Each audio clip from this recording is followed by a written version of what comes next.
1. Withdrawal of consent. A government of fraud and deception. 2. The information contained herein is dedicated to the future of humanity. 3. How does Congress, legally, get away with all their unconstitutional activity? The Federal Reserve, the Patriot Act, the Healthcare Bill, cap and trade, federal income taxes. What follows is fact, not fiction. It is not conspiracy theory or patriot myth. It is all 100% documented.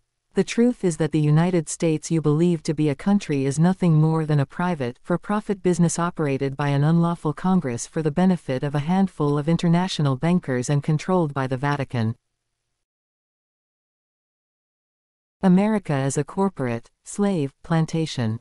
On February 21 in 1871, the nobility of Congress officially created a private, for-profit municipal corporation that they could, legally, control under Article 1, Section 8, Clause 17 of the Organic Constitution, and then proceeded to give it all the power and authority, not inconsistent with the Constitution and laws of the United States. See Congressional Record, Organic Act of 1871. What did Congress name their new private business enterprise? They named their new company, the United States. Let me be very clear about this important issue by restating it. In 1871, Congress created a private company over which they had complete, legal, control, and gave it powers not inconsistent with the Constitution and laws of the United States. The District of Columbia, aka the State of New Columbia, is unlike any other municipal corporation on the planet. For within the 10-mile square known as the District of Columbia, is a privately held corporation legally named the United States, with all the power of the Organic Constitution for the United States of America.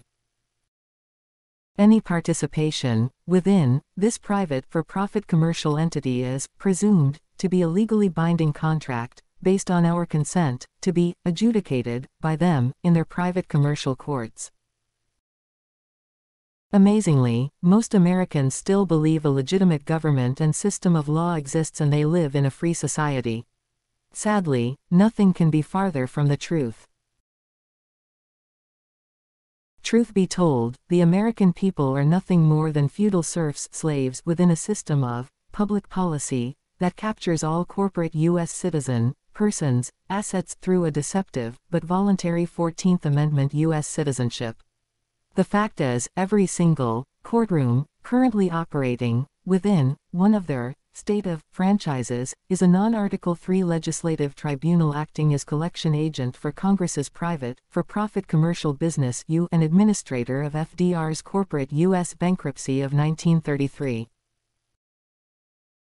Every court across America is a private commercial court operating only for the generation of corporate profits. To be clear, there is never a lawful non-fictional non-commercial cause of action in their private court system. Never should a sane man or woman walk into one of their private, for-profit commercial courtrooms and expect the Constitution to magically appear or the common law to be recognized, upheld, or enforced. The sooner we all accept that we have no law and we have no government, the sooner we can take back what has been fraudulently stolen by the thieves in Washington, D.C. and those controlling the Federal Reserve System. Only then can we start rebuilding what is left of America. Only then will we have a monetary system based on real value. Only then will we, the American people, truly regain our freedom, liberty, and God-given unalienable rights. There has been no lawful government since March 27, 1861, when Congress adjourned, sine die. We have been under military rule since Abraham Lincoln issued Executive Order No. 1, April 15, 1861. We have had no vote or lawful representation in their private Congress since February 21, 1871. We must educate ourselves on the so-called 14th Amendment citizenship that holds us in bondage. The Declaration of Independent States, governments are instituted by the consent of the governed. We must all withdraw our consent. Contact Kurt Kallenbach at iamthepeople.us@gmail.com/ or listen every Tuesday night 8 p.m. Central at http://libertyandfreedomradio.net/. 4. Table of Contents. Non-Consent, by Brian Kilcullen. 6. Grateful Slave, by Payne's Torch. 9. The United States Isn't a Country, It's a Corporation, by Lisa Giuliani. 14.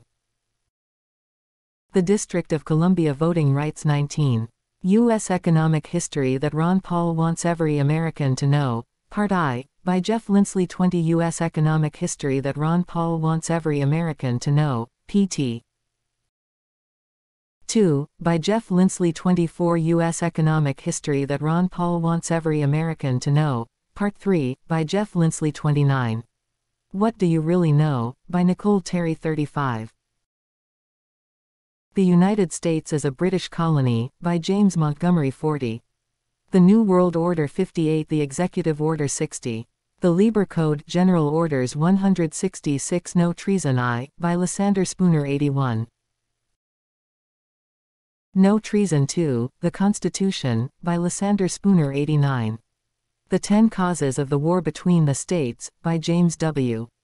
King and Lt. Colonel Thomas M. Nelson. 98. Congresses, Season of Treason, 1862-1871-103. An Act of Congress to Redefine, Person, in America, excerpt by Richard Mark Vaudrin. 105. An Act of Congress to Redefine, State, in America, excerpt by Richard Mark Vaudrin. 106. The 14th Amendment, July 28, 1868. 107. The Organic Act of 1871. 108. United States vs. United States vs. United States of America. 110. Are you a Union State citizen or federal U.S. citizen? 115. The Fictitious Legal Entity Called a Person, by Paul Verge. 123. Terms Not Words, by The Informer. 126. 5. Table of Contents, continued. The official state office known as Person. 134.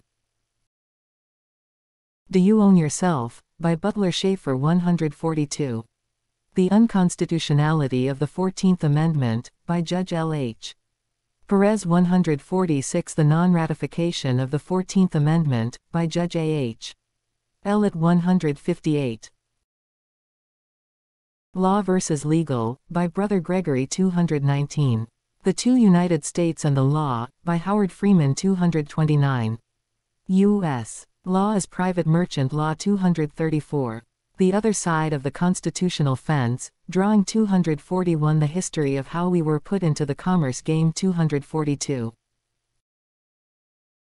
The United States as a Fraud. 246. Hiding Behind the Bar. 249. Are Cops Constitutional, by Roger Roots. 254. Admiralty on Land, by James Montgomery. Traffic and Speech on U.S. Bankruptcy. 277. Who is Running America? Barefoot's World. 289. Secrets of the Federal Reserve, by Eustace Mullins. 310. Federal Regionalism, the Buck Act, Map of Standard Federal Regions. 434. Executive Order Establishing Council of Governors. 443. The Constitution for the New States of America. 444. The Most Powerful Man in the World, by Rick Martin. 469. The Protocols of the Learned Elders of Zion. 542. The Mind Conspirators, by Nelson Hultberg. 588. John B. Nelson Letter to the American People. February 2, 1992. 597. Creator Flow Chart. 608. The Unanimous Declaration of Independence. 609. A Public Declaration and Notice of Immediate Withdrawal of Consent. 615. 6. Non-Consent. By Brian Kilcullen. The word freedom, for all it conveys, is a much misunderstood concept. It is touted as the ability to think or do what you want, but rarely is it fully explained. How can you do what you want if you don't have what you need to do it with? How can you have what you need if you don't work for it? You see, if you take what you need from another without working for it, then you have violated the very foundation truly free? Which begs the question, are we Americans free today?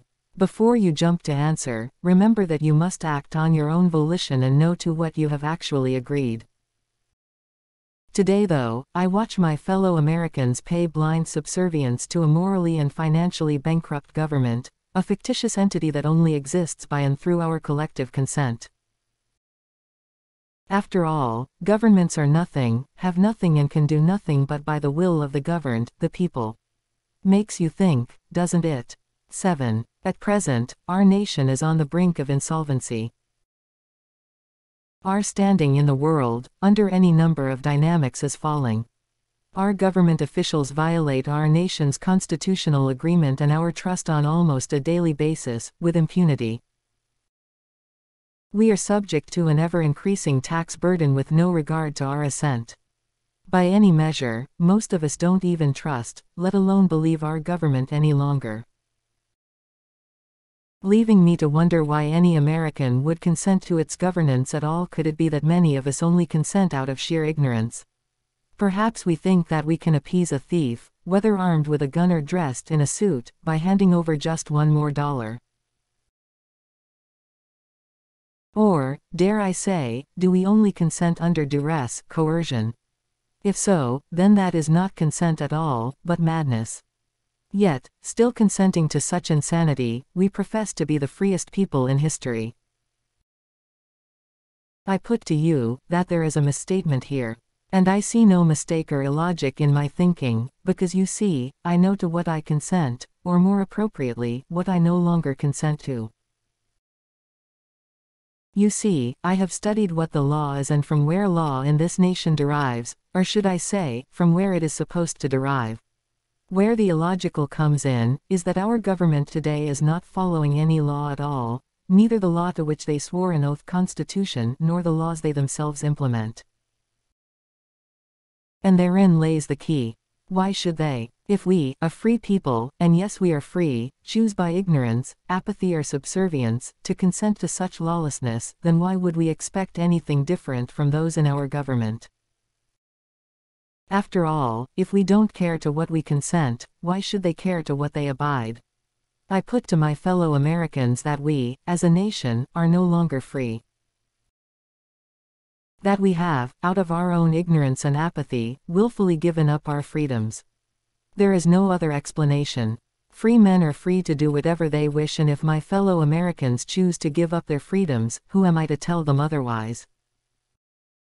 I can and will, however, tell them that their course is a path of self-destruction. That this nation, ship of state as it were, is sinking into a sea of depravity, debt and lawlessness. And there exists no person or thing to change its course, because without the true power of a nation, the people, to alter it, history will relegate this nation, this silent tyranny, and us, to the annihilation that it has so historically exacted throughout time. For those Americans who would truly wish to stand up and reclaim their liberties, I must apprise you that time is short. And the path dangerous, because where once upon a time, a minor correction may have altered our course, today it will amount to retaking the ship. You see, our ship has been hijacked. Yes, just like those aircraft on September 11th. And just like that day, the hijackers will not give up their control easily. The only question you need to ask yourself, if you wish to reclaim what is rightfully yours, is do you know to what a citizen of the United States consents? Since it is blatantly apparent that most of you do not, I will tell you. Study, understand and be prepared to fight for those inalienable rights and protections so well articulated in this nation's former Bill of Rights. No matter what you've heard as to the Constitution being antiquated, no matter who has attacked and degraded it, your liberties as a free people and your salvation as a just nation, lie in its words and nowhere else. Until you have come to an understanding of Constitution, law and what it means to be a citizen, then and only then can you reap the true value of your consent, or more significantly, your non-consent. Because as long as we consent to the aberration, the unlawful, the federal government as it stands today, you are feeding the aberrant, the tyrants. There is no middle ground here. They are the antithesis of the United States of America. 8. They don't want to adhere to or uphold the laws of these United States. They seek to enslave you, and use your own free will, your consent with which to bind you. So decide, fellow Americans. Decide your future. It's in your hands and your hands alone. Continue to feed the depraved, the fraud and the criminal, or reclaim your freedom by removing from this aberrant government what is essential to its continued existence and ultimately, our demise, your consent.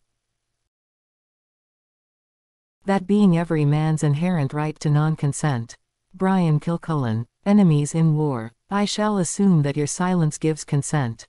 Plato. 9. Grateful Slave. By Paine's torch. I am a grateful slave.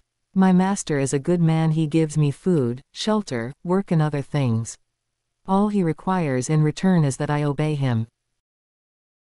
I am told he has the power to control my life. I look up to him, and wish that I were so powerful. My master must understand the world better than I, because he was chosen by many others for his respected position. I sometimes complain, but fear I cannot live without his help. He is a good man, my master protects my money from theft, before and after he takes half of it. Before taking his half, he says only he can protect my money. After taking it, he says it is still mine. When he spends my money, he says I own the things he has bought. I don't understand this, but I believe him. He is a good man. I need my master for protection, because others would hurt me or they would take my money and use it for themselves. My master is better than them.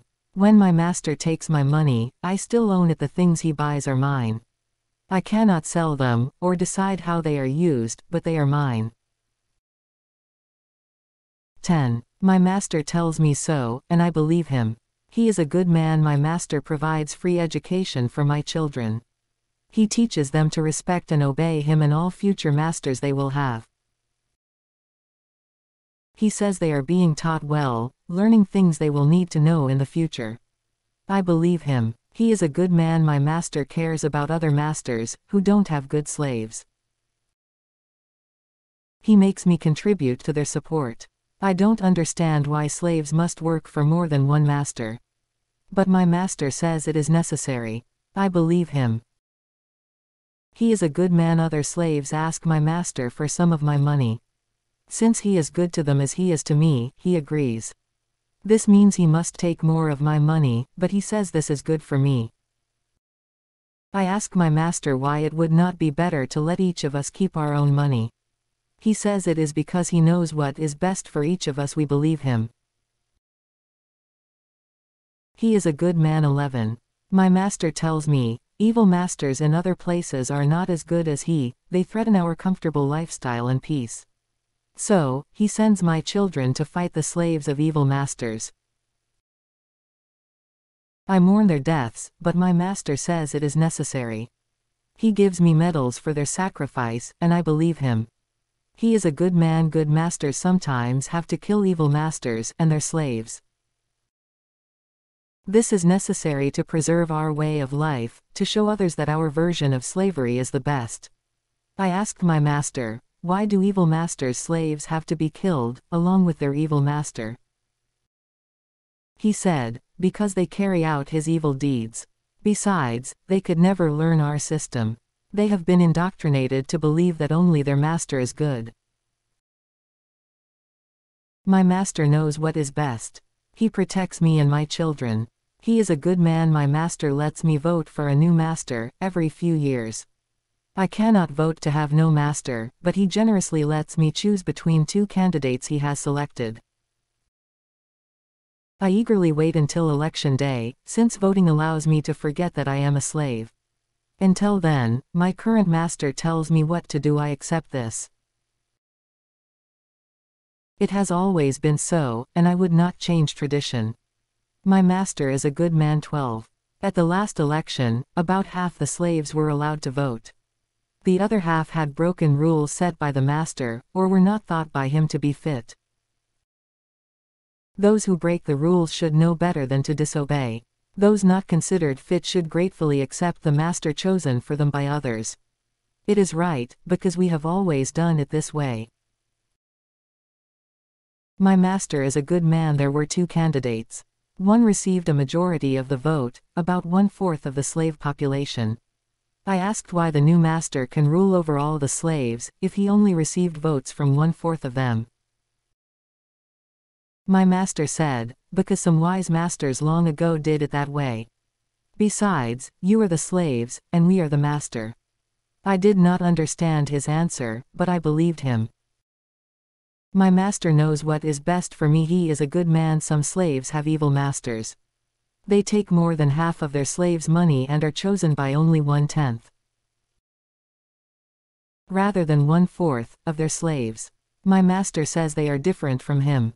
I believe him. He is a good man. 13. I asked if I could ever become a master, instead of a slave. My master said, yes, anything is possible.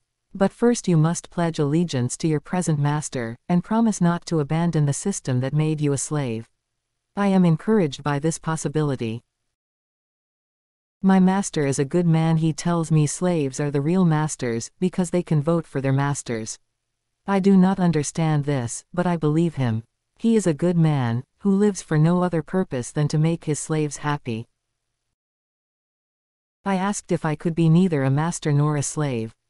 My master said, no, you must be one or the other. There are not other choices. I believe him. He knows best. He is a good man. I asked my master how our system is different from those evil masters. He said, in our system, masters work for the slaves. No longer confused, I am beginning to accept his logic. Now I see it. Slaves are in control of their masters, because they can choose new masters every few years. When the masters appear to control the slaves in between elections, it is all a grand delusion. In reality, they are carrying out the slaves' desires. For if this was not so, they would not have been chosen in the last election. How clear it is to me now. I shall never doubt the system again. My master is a good man. 14. The United States isn't a country. It's a corporation. By Lisa Giuliani. We the people of the United States, in order to form a more perfect union, establish justice, ensure domestic tranquility, provide for the common defense, promote the general welfare, and secure the blessings of liberty to ourselves and our posterity, do ordain and establish this Constitution for the United States of America. Preamble of the original, organic, Constitution. We hold these truths to be self-evident. That all men are created equal, that they are endowed by their Creator with certain unalienable rights, that among these are life, liberty, and the pursuit of happiness, that to secure these rights, governments are instituted among men, deriving their just powers from the consent of the governed, that whenever any form of government becomes destructive of these ends, it is the right of the people to alter or abolish it, and to institute new government, laying its foundation on such principles, and organizing its powers in such form, as to them shall seem most likely to affect their safety and happiness. Excerpted from the Declaration of Independence of the original 13 United States of America. July 4, 1776. 4th of July 2002 has come and gone, and Americans honored the holiday with a renewed patriotic fervor that reminded me of the bicentennial celebrations of 1976. As is customary, traditional fireworks displays took center stage and scores of people turned out to witness the dazzling show in the summer sky. With mixed feelings, I sat with friends on a crowded Pennsylvania sidewalk beneath a glittering, mesmerizing explosion of color, pondering the keen sense of sadness and betrayal that overwhelmed my spirit. Looking around at the huge crowds gathered for the annual events, I thought silently, we are not free. In truth, we have not been a free people for a very long time. We celebrate this day in honor of our independence. We call ourselves a free people in a land of liberty. Our anthems proudly sing the praises of this nation, and we raise our voices, wave our flags and join in song, but how many Americans realize they are not free? This is a myth perpetuated by the powers that be in order to avoid any major civil unrest, and to keep us all living under the thumb of a militaristic corporate big brother within the illusions that have been created for us. The truth of the matter is this: what freedom has not been stolen from us, we have surrendered willingly through our silence and ignorance. As Americans, most of us have no idea how our freedoms are maintained, or lost. Apparently, our ancestors didn't have a good grasp of this either. It is sad, but it is also very true. Don't point to that beloved parchment, the Constitution, as a symbol of your enduring freedom. It is representative of a form of government which seemingly no longer exists in this country today. The Constitution has been thrown out the window, the Republic shoved aside and replaced with a democracy. The 15th thing is, most people in this country remain unaware that this is so because they simply do not know the truth, what lies beyond the myths. Your so-called government is not going to tell you, either. To even begin to understand what has happened to the Republic, we must look backward in time to the period following the Civil War. We must go back to the year 1871, which was the beginning of the decline of the Republic. When we examine what happened during that time in our history, we begin to piece together this troubling, perplexing puzzle that is, America. Only then should we answer as to whether we are indeed a free people or not. So, let's roll backward into the past for a moment. It is time we learned what they didn't teach us in school. It is far more interesting than what they did tell us. I think you'll stay awake for this lesson. The date is February 21, 1871, and the 41st Congress is in session. I refer you to the Acts of the 41st Congress, Section 34, Session 3, Chapters 61 and 62. On this date in the history of our nation, Congress passed an act titled, An Act to Provide a Government for the District of Columbia. This is also known as the Act of 1871. What does this mean? Well, it means that Congress, under no constitutional authority to do so, created a separate form of government for the District of Columbia, which is a 10-mile square parcel of land. What? How could they do that? Moreover, why would they do that? To explain, let's look at the circumstances of those days. The Act of 1871 was passed at a vulnerable time in America. Our nation was essentially bankrupt, weakened and financially depleted in the aftermath of the Civil War. The Civil War itself was nothing more than a calculated front for some pretty fancy footwork by corporate backroom players. It was a strategic maneuver by European interests, the international bankers who were intent upon gaining a stranglehold on the neck and the coffers of America. The Congress realized our country was in dire financial straits, so they cut a deal with the international bankers. In those days, the Rothschilds of London were dipping their fingers into everyone's pie, thereby incurring a debt to said bankers. If we think about banks, we know they do not just lend us money out of the goodness of their hearts. A bank will not do anything for you unless it is entirely in their best interest to do so.